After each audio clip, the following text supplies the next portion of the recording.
तर चला सुरुवात करूया. गॅस सुरू करूया आणि आपण घेऊया 2 टेबलस्पून तेल. तेल तापल्यावर आपण त्यात घालतोय कढीपत्ता, आलं लसणाची पेस्ट आणि कांदा. कढीपत्ता घातलाय, त्यानंतर आपण ह्यात घालूया 1 टेबलस्पून आलं आणि लसणाची पेस्ट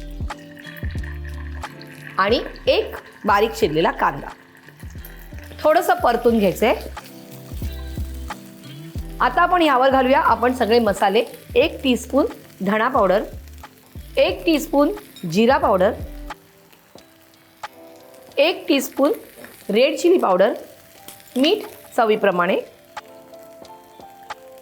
आणि थोडीशी कोथिंबीर. कोथिंबीर मला आवडते म्हणून मी घातलेली आहे. आता आपण ह्यात घालूया थोडंसं पाणी.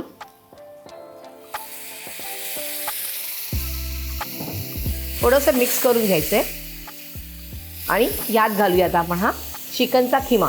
कोण कोण मटण खिमाचं पण करतं, पण मी चिकन खिम्याचं करते. आणि आता हा खिमा छान असा शिजून द्यायचा आहे, ड्राय करायचा आहे थोडासा. आधी मिक्स करूया.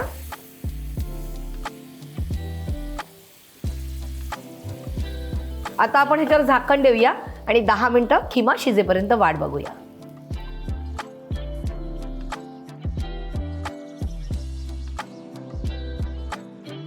दहा मिनिटं झालेली आहे. बघूया आपला खिमा रेडी आहे का. खिमा तर पटकन शिजतो आणि पूर्ण हा ड्राय झालेला आहे.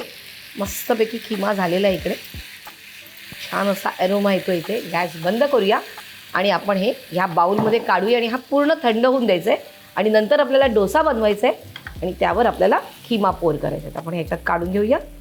आता मला तुम्हाला इथे असं सांगायचं आहे की ही मी माझ्या प्रकारे, म्हणजे मला एका मैत्रिणीने सांगितलेली ही रेसिपी मदुराई स्ट्रीट फूड मी केलेली आहे. पण ह्यात काही जणांना वेगळे वेगळे मसाले घालतात. प्रत्येकाची पद्धत ही वेगळी वेगळी असते. तर तुम्हाला अजून काहीतरी वेगळा कोणी सांगितलं असेल की गरम मसाला टाका, किंवा तुम्ही कधी रेसिपी बघितलेली असेल, असंही होऊ शकतं. पण मी ही मला कोणीतरी सांगितलेली रेसिपी आहे आणि ही खूप छान होते. मी घरी करून बघितलेली आहे. आता हे थंड होईपर्यंत पण वाट बघायची आहे आणि मग आपण डोसे करायला घ्यायचे.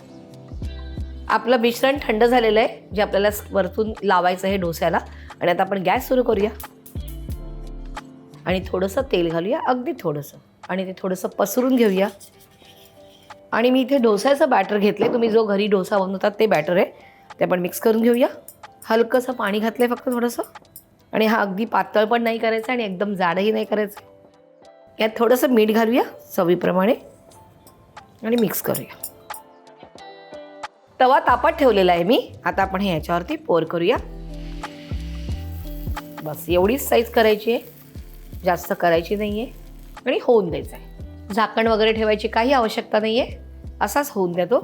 वाटल्यास थोडंसं साईडने आपण तेल सोडूया.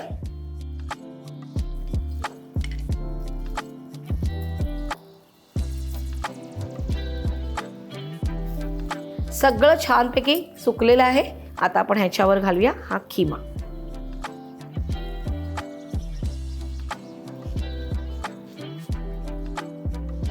हा छानपैकी झालेला आहे. हा काढून घेऊया आपण.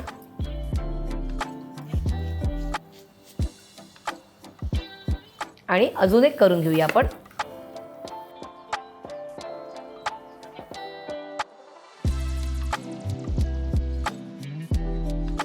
आपण हा फोल्ड करून घेऊया, म्हणजे खायला पण बरं होतो आणि तुम्ही तो मधनं कट पण करू शकतात किंवा असाही सर्व करू शकतात. तर आपण हा फोल्ड करूया आता